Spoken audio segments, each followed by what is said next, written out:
Ladies and gentlemen, welcome back to another episode of No ID Podcast. It is me, your host, Rome Davis. I have here comedian, author, actor, creative, licensed therapist. The one from Philly, I'm guessing, right? I live in Philly, but Mm. yeah, I'm based out Oh, of Philly. based out of Philly. I'm sorry. The great Dr. No, it's Holly. cool. Thanks, Ron. Thanks for having me. Where are you? You're on the East Coast, right? I'm in Virginia. Yeah, I thought so. I was gonna say DC, but I was like, I know it was somewhere down in that area. Yeah, Yeah. How are you? I'm good. I'm good.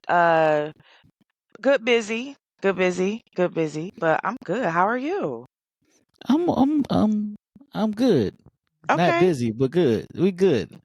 Okay. So for the intro that I gave for the people that's watching and listening out there, she really is a licensed therapist slash comedian, and I'm trying Yeah, to, which actually coincides with each other if you really think about it, because it it's a do. lot of us that need therapy and that do stand up. Some of us go on stage just to get our therapy session in. Yeah. Yeah. How did you? What came first, therapy or comedy? That's a good question because I think they've always been interwoven. As of late, I have been a therapist for the last 6 or so years. And it wasn't even a pandemic. It's just that I don't have a real hobby like most normal people. And yeah, I'm saying normal. Most normal people like go to the gym, they crochet, they knit, they play an instrument, like they have actual hobbies. And I don't do none of that shit. Oh my god, I hate the gym. I can't play an instrument. I don't sing. And so comedy has become uh a hobby for me. I do get paid from the hobby, so that's even greater. But yeah, as a kid, people tell you like, "Oh my gosh, you're such a great listener." People always come to you up to you and tell you they bullshit. So that's always been my story. And then I've been a creative writer, I would probably say since the fourth grade, with like short stories, composing music, always been in the arts. But and I talk about this a lot. And my grandmother from the South, she was like, no, you are going to go to HBCU and you're going to study journalism and you're going to become Oprah, the news anchor version. And I was just like, okay, you can't tell Big Mama no. So I did that. And after graduating, I was like, I am not doing journalism. At that time, things had shifted from print to like the internet. And it was everybody was scrambling. And I remember a lot of magazines closing down and everybody was trying to figure out how we can put stuff online. I was just like, I'm not doing all that. So I didn't. But a lot of what I learned has definitely come into play this many years later. So yeah. So how long have you been doing comedy? Believe it or not, what is this? August? A year and 4 months. So you Um, started like yeah. prior lockdown, like in the end of the lockdown, somewhat. Yeah, exactly. Pretty much. I started out taking comedy classes at Helium nightclub here. Mm. Shout out to Chip Chantry. He's my favorite first teacher, rather, my favorite first teacher of comedy. And I've been going ever since, doing it from Canada all the way down to Tampa. And it has been a journey. It's been really nice. And even though it's not therapy, back to your point, it has been very therapeutic for me. You know what I mean? Because I'm the type of comic that talks a lot about just shit that I go through. And I think Mhm. so. I think other comics do it too, but sometimes you have comics that do a lot of commentary on like current events, and I'm not that type of comic per se. Yeah, you can't do the trending. Like if you do trending, you probably got like a good week of material. Because if you try, like I did the Alabama thing, Okay. right? 2 weeks of that material, can't do it no more. No, you're right. Yeah, so having a journalism background, I really don't chase ambulances. That's a term for people who are like, for your listeners who don't know, it's like people who are hopping on the first thing that's like hot in the news and then they just go from there. So that's not my take. And I was just sharing last night with a whole bunch of comedians, like, you're right. You can only do it for so many days or so many weeks, and then it just gets like old, right? Because I have one joke about the pandemic, and it's like, I think you have to shelf it because we're not actively in a pandemic. So it's like to kind of talk about it. If you do, which you can, you just have to be creative on how you could rework a joke that's no longer, current in the news. That's big facts because the trending is not going to last that long. No, not at all. So how do you stay relevant as a comedian? Like, what do you do? You write about your life. Yes. You write about a theory or something that's happened. Sometimes I'll quote unquote break the fourth wall. Where I have a joke. I actually posted on my Instagram where I was like, what's it? People ask us all the time, what's the difference between working a black and a white room? And I'm like, yo, Oh, black rooms don't laugh at all. Like they pay attention to every word. Yeah. we talk about this once a week in my comedy circles, and last night was one of those nights. And because I went to a comedy showcase, shout out to Che, in his comedy showcase class, and he basically had a cohort of students, doing comedy, graduating from the class, and they were amazing. And one comic was like, "Hey, what open mic should I go to? What do you recommend?" And I say to him, "I'm like, listen, I could recommend an open mic, but based on who you are as a comic, that's what you should go off of because one room may totally fit who you are as a comic, in another room it just may not." And he was like, "Really?" I was like, "Yeah." And I was like, "To be honest, you have all white rooms, you have all black rooms, and then you have the mixed rooms. So depending on what type of comedy you do, you got to figure out where you fall in that." I think even with all black rooms, they're still not monolithic either. Like I've been in all black rooms and some of them are so lowbrow. My jokes just go here. I don't take it personal. I just know that that's not my audience, right? And Mm-hmm. then there are some spaces, like I've done clubs in DC, right? And so I can talk to those folks because again, they're, not lowbrow. I'll just put it nicely like that. And so again, you gotta figure out again who you are as a comic, your style, and then that find that room or just be in that room because sometimes comics will take it personal when people don't laugh. I personally don't because no two rooms are alike. I don't take it personal. I think I'm funny and there's just that. So you laugh, you don't. But I never take it personal. You're not supposed to. Like my mentor, shout out to James Cooper. Okay. He told me that sometimes when rooms are quiet, it's Mm-hmm. because they have to think about the joke Okay. that they saying, and like you was saying about your comedy circle about what rooms you want to go to. I had to learn about universal jokes. So, Yes. because it's a room that I had did, I was like, yeah, my card declined, and I said something about money and finances, and they did not understand me because I was like, I didn't read the room that well because in that neighborhood, no house is underneath $750,000. Everybody is making $250,000 or more doing something. So I was like, you got to work about different things. But like, Yeah. that's a lesson. But it's cool. Yeah. Yeah. Yeah, they could be quiet processing a joke or just drunk as shit, right?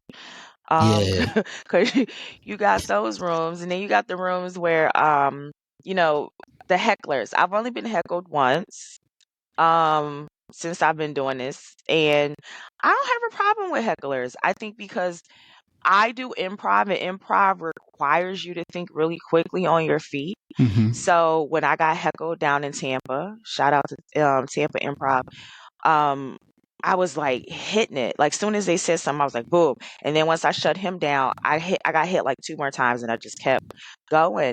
And I enjoy having developed that skill from improv because I've seen comics who have gotten heckled and that just ended their set or their night. And I'm like, Facts. oh. Yeah. Improv has allowed me to develop those like cat reflexes. So if you say a word, I'm quick on it. You heckle me. And I don't engage too much. I don't do a lot of crowd work. I don't know if you do. I think that's, treading water. So you gotta be careful with that Do have too. to. You do. Woo! You do. Yeah. But for crowd work, here's a secret to my crowd work. Okay. I will ask before I start doing it. And I'm talking about before I even get on the mic. I will ask. Like I did an open mic Friday, and I know the owner said, "Bro, I wrote some new stuff about you and this." And I said, "Is there anything off limits?" He'll give me like one thing that's off limits, but other than that, just rock out.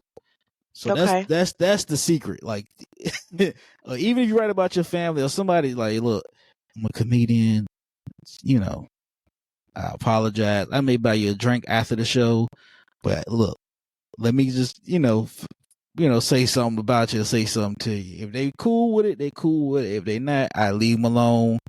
But like, yeah, if you joke on the owner of a bar or establishment or a club, you need to ask permission first before you Okay. even get on the stage. Ask.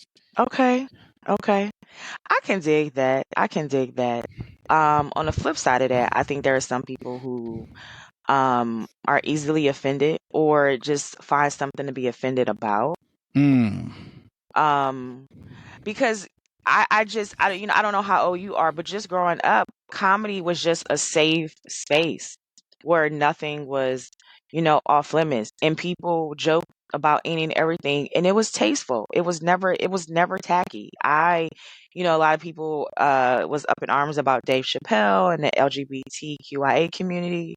Um, a lot of people were just up in arms about so much stuff just in the last 10 years, right? And unfortunately, it's sad that you have a form of art that is supposed to embody freedom of expression.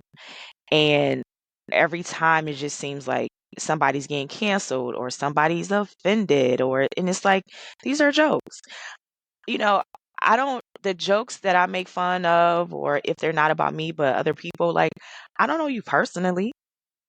Somehow or another, the joke is a part of my life, my everyday being, right? And so I'm joking about that shit.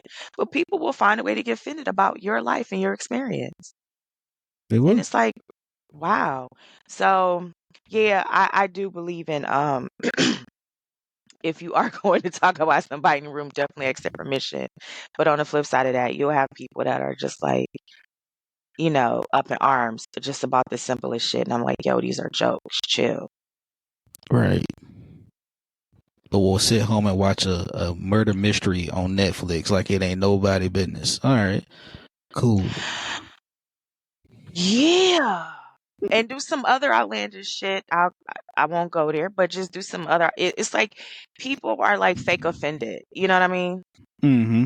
Yeah. It's like you pick and choose what to be offended about. But I guess that's life too. Like some shit is offensive to some folks and some shit is not. Like you'll go out and go murder somebody or rape somebody, but then you can't handle a joke about a woman's cycle.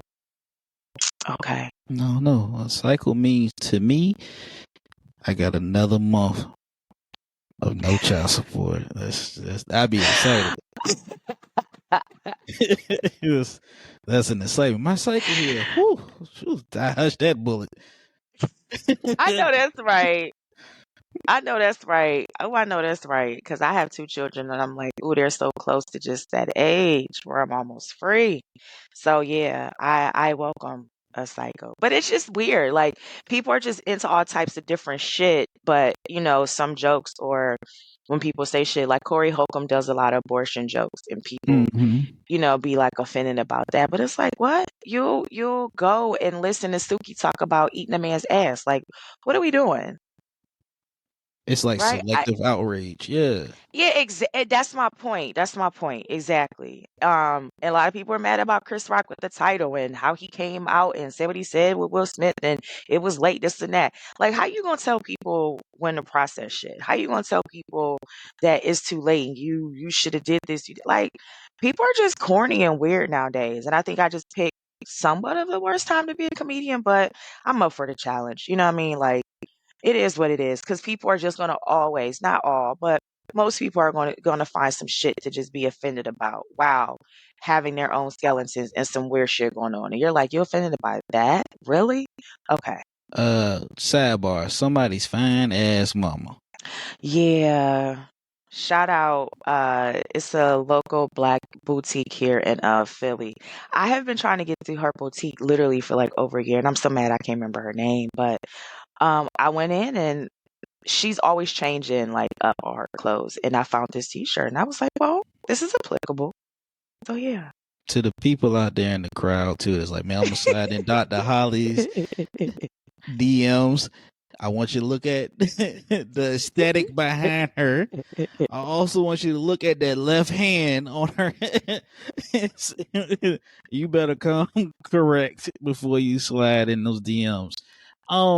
Now you say you went to Helium Comedy School? Oh my God. I did Helium Comedy School. And then after I did that, I did Philadelphia Comedy College. Shout out to Keith from up the block and Toure. Toure is a famous Philly comedian. Facts. Yeah, he's on Netflix right now with some more all of the Queen's Men. So shout out to Toure. He is my comedy mentor. After I did that, I went up to New York and did Comedy Cellar. They have classes there too. Mm-hmm. I believe in investing in my craft and within myself. So I took classes there. At the same time, doing improv classes here in Philly. Sketch writing in New York, I'm actively doing right now and trying to transition into more of that. And then if I'm not in a class, I'm producing shows. So me and my creative partner, shout out to Akudo, we throw comedy shows here, and we also produce what we call the Laugh Hour variety show. So it consists of sketches that we both wrote or other Black women wrote. We act them out. We also do improv with the audience, and we also do stand up in our variety show. So it's a riot. It's a time to be had. We have done it and continue to do it in Brooklyn and Manhattan. So if you're in New York, look for us. Um, so I'm pretty busy in the arena. I love doing stand up. However, it's not the end goal, but it is the end road. Um, yeah. So I just keep doing it, to stay creative, stay active. But writing, producing is definitely my jam. Stand up is my jam. Okay. Podcast. The only reason I have this podcast because I bombed at a show so bad. So bad. They turned the lights off on me and cut the mic off. Because I bombed. And I went to comedy school too, but I have one mentor because my comedy school teacher, we ain't gonna talk about that. But But wait. Talk to me about the bombing part though. What make you describe it as bomb or say that you bombed? so I was going to this mic. It's at a bar. And it's a church crowd at a bar. So that's what we were talking about earlier. Whoa. Right?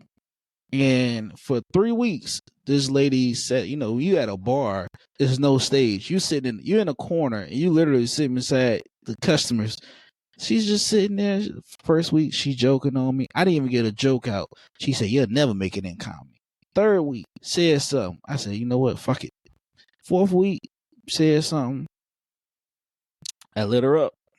But I was already bombing because my jokes just wasn't hitting. And I was just irritated. I took offense to it. And I was like, yo, your legs is built like 2 rolled up sleeping bags or something I said.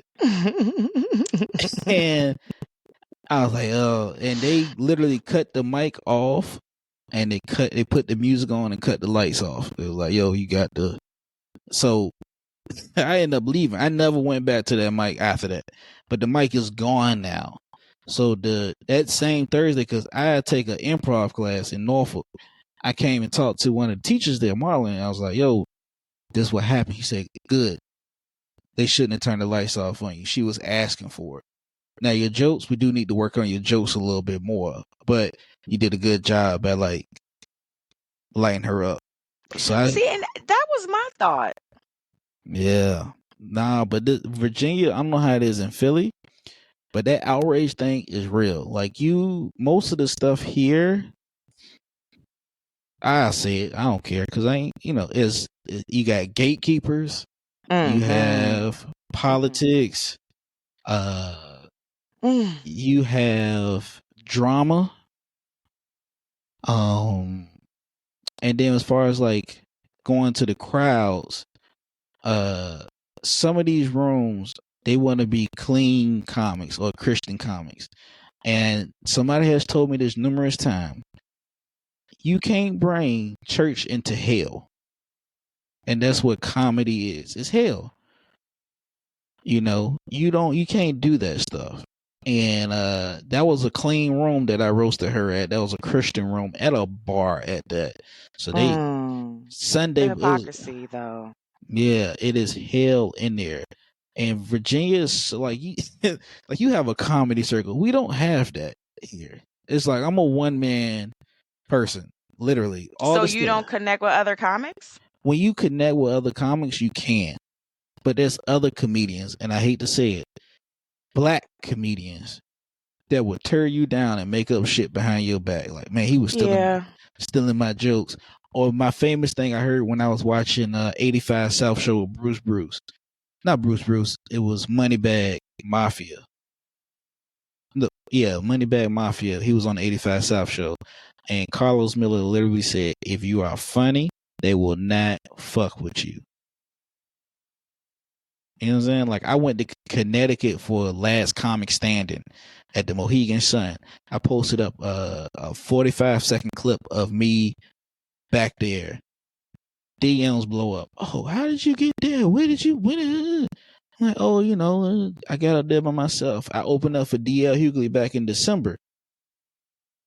This man did crowd work. I told him I was a comedian. He asked me to come on to the next show. That's how I got up there. How did you get up there with DL Hughley? I'm like, bro. Shout out to DL. Shout out to Daryl. Shout out to DL fucking Hughley. Yeah, he's amazing. He gave me some of the best advice. It was simple, but it was some of the best advice. It was just, as a comedian, be yourself. How'd you know? He told you that too? That, but I also saw your Instagram. I did my research on you. Oh, okay. Yeah. I was just like, oh my God. And I was just like, coming from like a 6-hour flight, I'm like, damn, you would have thought it would have been heavier than that. But it was just like, no, that was it. And to this day, I still chew and marinate on that because a lot of times comedians, or I'll just say people that I see online, do what other comedians do with the reels, right? Or just with their comedy. And they don't separate themselves as their own voice or comic. And you kind of get lost in the sauce like that. And it's like, well, who are you as a comic? And by him saying that, it's just like, I'm gonna be true to who I am. I know my audience. My comedy is smart because I'm smart. It is sassy and it's politically incorrect, right? And I just stick to being me. And I'm not, again, chasing ambulances or doing what everybody's doing on Instagram. And so when I hear his words often, it's like, I feel good about that. It makes me feel authentic to who I am as a comic. There are going to be a lot of rooms that don't get my jokes, and I can't help that. That's just, it is what it is. But I want to circle back to your point about bombing because I have this philosophy, or at least I think I do, that there's no such thing as bombing. I think like you said, it was a church crowd in the bar. So let's just start with that in the first place. Like that was that was like a setup, okay? And so I don't think you could even say something where that crowd in the bar would have actually like fucked with you. You know what I mean? Like in a way that it was like, oh yeah, I find these jokes funny, Rome, right? So I don't know if you necessarily bomb. I think there is a certain thing is a bad crowd. And then if they don't laugh, it's just like, okay, I did my few minutes on the mic or I did my job tonight, I got paid, I'm going home. Um and then like because I think sometimes comics will get in their head, but it's like, how do I know that you actually bomb? And if I'm placing that off of laughs, then shit, a lot of people wouldn't be famous if it's all about just the laughs. Because a lot of times, um, the laughs are not there. Like you said, they're either marinating on that joke or sometimes, they're drunk. Now, Philly is, I won't say political, but it is definitely a place where there's a lot of gatekeeping going on. And if you not like a struggling comic, you wasn't homeless, you weren't sleeping in your car, you didn't grow up in the hood, you didn't have like all these outliers or these struggle stories, which I'm going to talk about my podcast, then it's like, oh, you're not authentic or you can't run in certain circles. And I'm like, I'm cool with it because that's not my story. I'm not from the hood. I have been homeless, but again, I don't have that same story that when as comedians, this is what we do and this is who we are. And it's like, I'm not in that clique. And so you have the black comedians who are in that type of circle. And so they kind of hang out and they have those jokes around that. And then you have the white comedians who are like, okay, you're not a safe enough black. So we don't invite you into certain circles. Yes, you have to be a safe black in Philly, and I'm okay with that. So it's very segregated, but not necessarily about race. It's segregated by your struggle and the the type of jokes that you tell and what type of drugs that you do, believe it or not. Um, so my circle is one that I built. So if you have one or two people, that could still be a circle. It might be a semicircle, but it's still a circle. And so for me, my circle is very small. It's people who um I can relate to because they have the mindset of there's no competition. They have the mindset of I'm doing jokes, you're doing jokes, let's get this money. They have the mindset of, oh, I'm a creative, you're creative, let's just do this thing. And I don't know why stand-up comedy as a solo sport is so competitive. No two comedians are alike. So why do you feel like we're competing? I think the competition comes in when people do the opposite of what D.L. Hughley said, which is not being yourself. If you're coming in and trying to be like other comedians or their style or the way they deliver their persona, it is going to be competition because everybody's doing that. But I personally don't feel like I got competition because my shit is so different and unique, and I know I have a set audience and a following, so it's just like I stick to that. And that's kind of what my circle is. It ain't huge, but I appreciate the people that are in that circle and we support each other just around that alone. Yeah, yeah, you do. It's like I had some. I still talk to some of these guys, but like I had a circle, and the work that I was putting, I was like, man, it was see, for people that's listening, the comedic journey is you will drive 2-3 hours in Virginia to get 5 minutes. All right, Oh, right. So it was a mic up in Richmond. It was about an hour and a half away at this little pizza spot, and I knew the host. I was like, "Hey, bro, like, can I get on?" And he was like, "Yeah, man." Cause we were like vibing through like just DMs. Was like I got in the magazine. I was like, "Yo, come reach out to her." This lady, he got in the magazine. He said, "Man, I give you 10 minutes." All right, and then you like, okay. y'all want to come up to Richmond?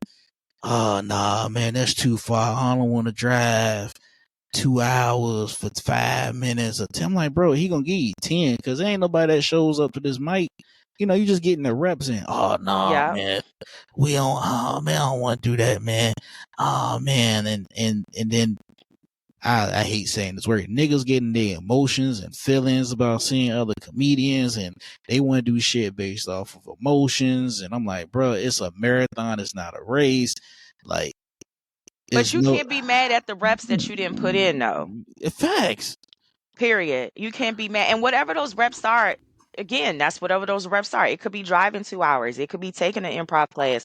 It could be going to the mics. It could be writing. It could be working on your shit. Whatever those reps are, you can't be mad when the other comedian do put in the reps and then it pays off. Like you open up for DL. Like it's weird because comics do be feeling like, oh, well, I've been in the game for 5 years. I've been in the game for 7 years. I don't give a fuck how long you've been in the game. Until your ass end up on Netflix and we doing the same mics. We doing this. We on the same level. So in my mind, years don't really equate to much in the comic game. This is just my personal opinion. If me and you have been doing the same open mics and you've been doing this shit for 5, 17 years, the math ain't mathing. Facts.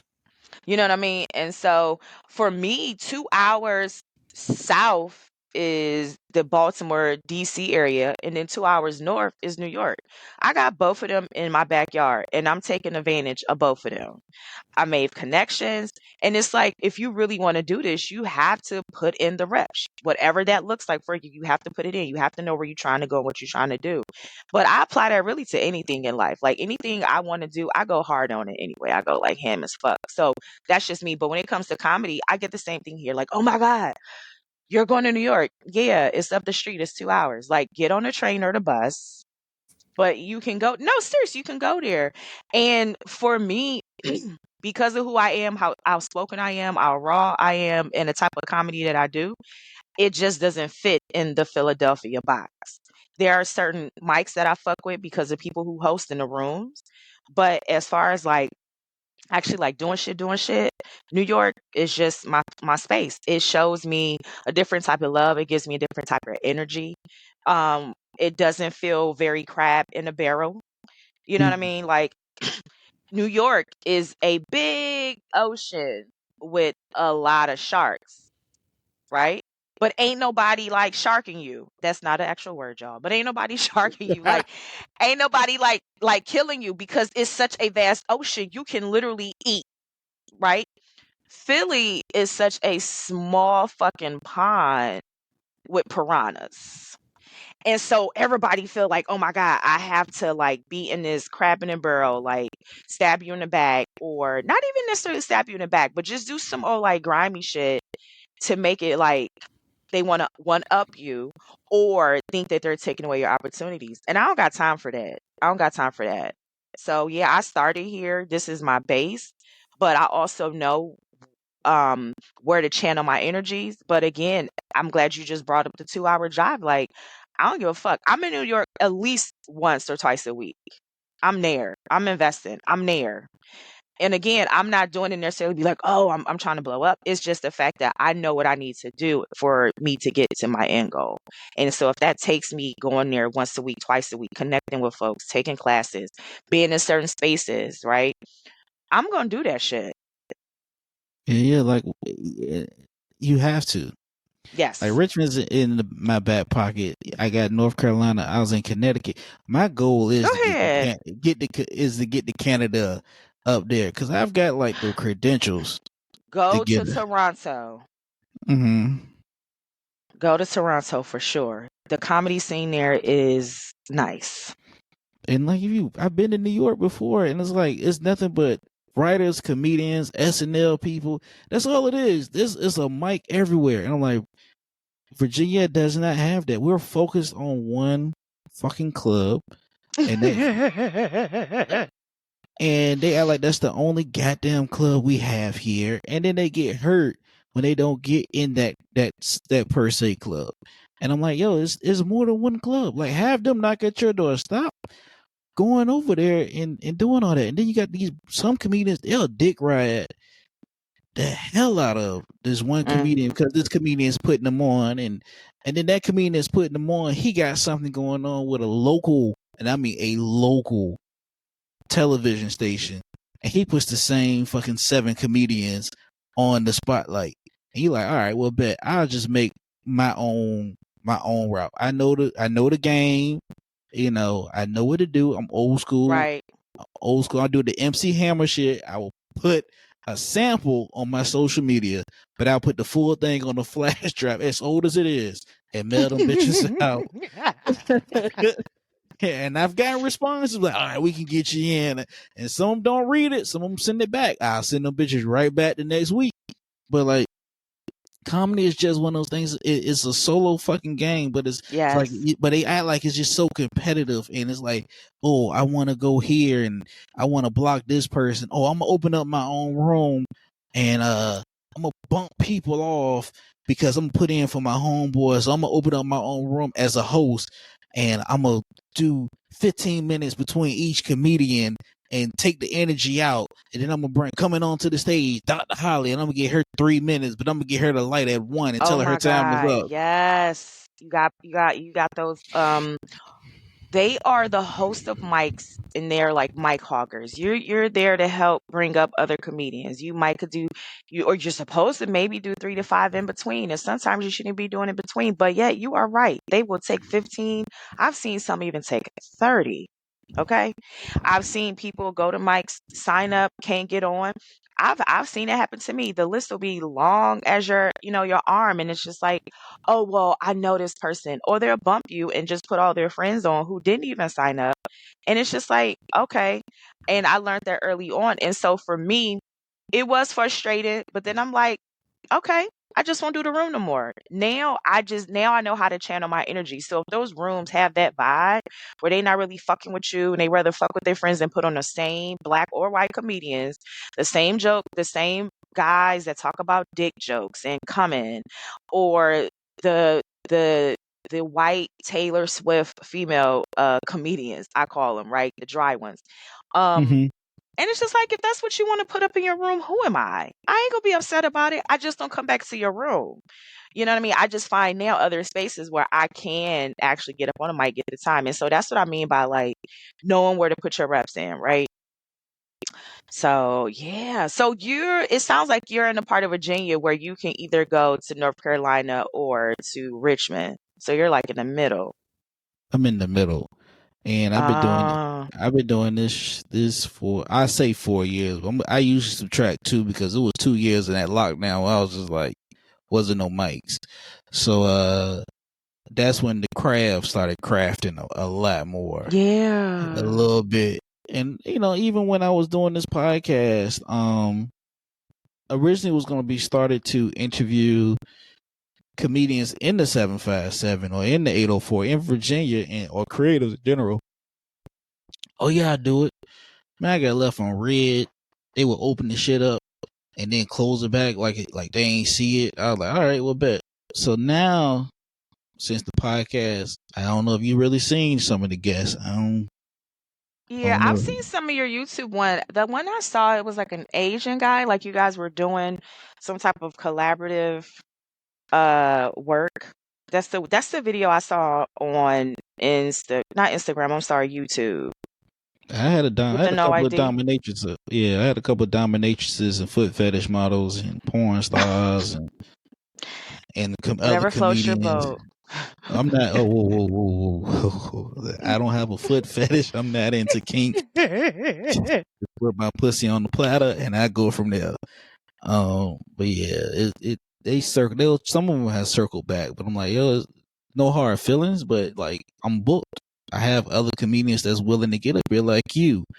Uh, there's been a couple. I need to I could dig go out it. to Philly myself, actually, because Helium, I heard, was nice, but they was only trying to do the open mic for me at the time, which I might just take the gamble and, well, not might, I will take the gamble and just do the open mic itself and just put my face out there, so they be like, oh, okay, the little buddy serious. Yeah, why not? I think if you, whatever opportunities, connections that you have that are open to you, you definitely take them. Because, it's not like it's a possibility of them rolling around twice. Like, fucking take them. You know what I mean? DC has great rooms. I had lived in DC for 11 years before moving to Philly. Wasn't doing comedy there, but I go down there sometimes and I do there. So I should be back in DC in October. Baltimore is pretty decent, but it can be a hit or miss. Mm-hmm. Um, Delaware has a good mic. Um, Delaware, that mic is called Bar 13 in Wilmington. That has definitely hands down been the best mic that I've been to since I've been doing comedy. And what makes it the best is you can go in there and nothing can be offensive. They have every type of person in the room. So when you make a joke, literally nobody's offended at anything, and you can just go in there and be raw. I don't know if it's the culture of the mic or just the host, but you literally can go in there and just rip, and it just felt so good. Because I've been in mics and it's like, oh no, afterwards, like, you can't say that, or people look at you and they go silent and they go like, ooh, because you said some shit that is kind of like clinch your pearls, but really it's not. I just hate what's becoming this huge censorship on art, and comedy is just, once again, it's not something that it should be fucking censored, right? But there's that. But yeah, if you ever around this way, yeah, come through. It's plenty of spots that I could definitely recommend, and then maybe you found some spots on your own. But yeah, Philly is definitely like some of the experiences that you described. Yeah, I ain't afraid to say them. I ain't gonna say that them people's names, or whatever. What? Yeah, that's fine. Because no, seriously, because like you, there are people who, I've invited to come on a podcast, and again, left on read or don't show up, and it's fine. Then they'll come back, like you said, be like, oh well, hey, let's do the podcast. And like you said, like, I got a list of people who actually are willing to do it. So, I'm trying to come on. Or you can ask people like, oh, come and, do 5-10 minutes at my comedy show. And it'd be like, no, no. And then when they see that you're doing other shit, then they want to circle back around. So it's like, for some people, they want to have social proof. And it's like, I am the social proof. Right. So yeah. Get it. Yeah, You I ever ain't mad at no. Don't get it like you. I ain't mad at nobody, but I moved on and just progressed into fucking with people who actually want to fuck with me. You know what I mean? Yeah. Yeah. $1 million question. Where the gold grills at? Oh my gosh, you are the second person in the last 24 hours is asking me about the grills. Oh, I have them, and I got some new ones, so I'm ready to floss them. But they come out on special occasions. But they're here, they're around. Who made you ask about the grills? Okay, so prior to us talking, like I said, I was watching your social media. Now, I have some stuff that was hanging over my head with auditions and pitches. It's been a crazy but good couple of months. So one time I had thought you got hacked because you had posted up a picture. You blanked out the chat. You was like, "Yeah, get this money or something." I said, "She get hacked," and I'm about to DM you like, "Yeah, I think you got hacked." But then again, if I DM you, you was probably hacked, but you wasn't. I think it was like a check or something you posted. Then I had saw you with these grills. I'm like, oh, she interesting as fuck. I said, she a licensed therapist, comedian, and she got grills. I said, oh, okay, bet. So I kept seeing her, kept seeing your stories with the grills. I don't know if you saw me watching or peeping, but I was like, yeah, I'm gonna go ahead and see if she gonna wear them. And then you said, oh, it's a special occasion. This is a special occasion. Objection. You are right. This is a special occasion. So, by that being said, you have to just submit a request. I would have worn 'em. Somebody asked me about them last night. I would have worn 'em. I don't be thinking people really be like checking it like that. Like, shout out to my grandma. She's Southern. She from Alabama, and my granny had open faces growing up. So when I would see her as a kid, I was always fascinated. Like, damn, my granny got open faces. She dope as shit. But not knowing that that's a culture in the South, right? That's a whole culture. And so my granny didn't do it to be like cute or fancy. She did that shit because she a Southern girl. So I was like, damn. So I always been into it. And I was like, when I get older, I'm gonna get me a grill. So it's kind of like paying homage to my Southern fam and also paying homage to my grandma. She's alive. She's not dead. But it's just to say that, like, Black folk, we ain't a monolithic people.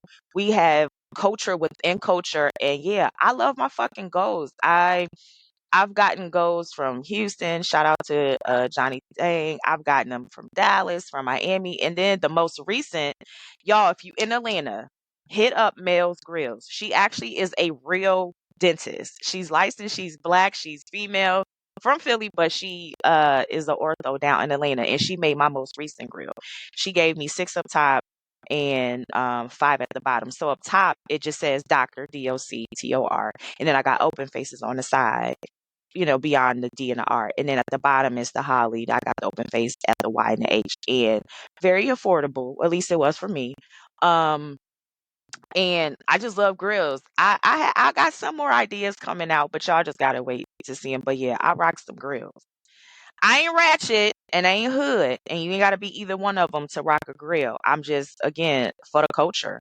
What about Dr. Holly says?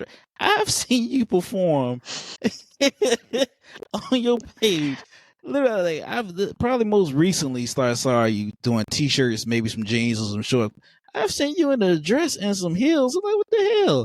Like, she can, okay, all right, you gotta come correct with her. And also, people that listen, she said she went out to Houston, Texas, and got some made. Johnny Dang. So once again, fellas, because I know some of my friends is gonna slide in the DMs. I'm trying to get at stay away. Don't stay away, but come correct. If she can afford it, look at her. Look at the. I did not wake up like this. Follow your dreams. Welcome, Yeah. Growth Thriller. She ain't bullshitting with y'all. Before we end off on this one, I do appreciate your patience. What is some advice that you would give a younger comedian that's starting off, or your younger self when you were starting off in the comedy game? I guess do it sooner. I would have definitely did it sooner. But timing is everything, so don't regret it. If I had to give any advice to someone who wants to do it or who's just starting off, I think you'll go back to what D.L. Hughley told me. Like, be yourself. Don't try to do what everybody else is doing on social media. You're going to get lost in the sauce. We need to know what makes you unique, what makes you your snowflake. And you got it, whatever that is, but you gotta step into it and bring it out. And if the people want to Yeah. get in contact with you and see your gold grills and your 6-inch Aw. stilettos, how can they do that? Yeah, I'll be um in October, I'll be in DC, heading out to LA, and planning on Toronto. One of my favorite spots up there shut down, and I didn't know about it. And it was a good spot to do comedy day shows. They shut down. So working on where I can hit up next in Toronto. I got a few spots though. But yeah, so LA, Toronto, and DC in October. Facts. Yeah, Toronto. I've been trying to get in that Just for Laughs, the new faces, for like the longest, and I respect what they did. They give you a rejection letter so perfectly put together compared to these other festivals that do not let you know if you got in or not until the week before the festival. So, if you Aw. if you guys want to follow myself, see my comedy, it is Comedian Room on Instagram, Twitter, and Threads. No ID is the podcast. No ID Media TV is the platform where you get comedy as well as the podcast. No ID Media TV is on YouTube, Instagram, and Threads, and Facebook. Hit the link in the bio, like, share, comment, subscribe. Check out Dr. Holly. She's really a licensed therapist. If you're not gonna get a laugh, get a session in. She is mad dope on the ground. She's like one of my threads. I ain't really been on threads, but check her out. Support comedy, but also support Yes. Black women in comedy, Black people in Yes. comedy, because it's very rare for, especially in Virginia, for Black women comedians in this area. I don't know what the hell going on, but support. And Yes. we'll be talking again. She probably come back as a Yeah. guest. Yeah. We out here. Yeah. We out here. Yeah, We doing our gang thing. gang. Yeah. I appreciate you, Rome. I had a blast. Yeah. If you're in the area, holla at your girl. I sure. Yeah, and I'm 34 because you say you ain't know my age. I'm 34. All right. I don't look like it, but my hairline say something different. I didn't wear a hat because let me just be to the real me. Stop hiding this shit. It's all good. It's all good. It's all good. Yep. All right, stop recording. Recording.